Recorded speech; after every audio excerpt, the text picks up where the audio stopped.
पंचमुखी हनुमते नमः। पंचवक्त्रं महाभीमं त्रिनेत्रं च महाबलं सिंहिका गर्भसम्भूतं हनुमन्तं नमाम्यहम्। ॐ हं हनुमते रक्ष रक्ष सर्वतो माम्।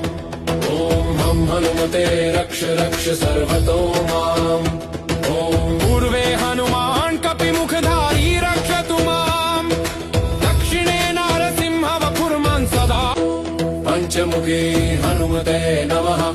पंचवक्त्रं महाभीमं त्रिनेत्रं च महाबलं सिंहिका गर्भसम्भूतं हनुमन्तं नमाम्यहम्।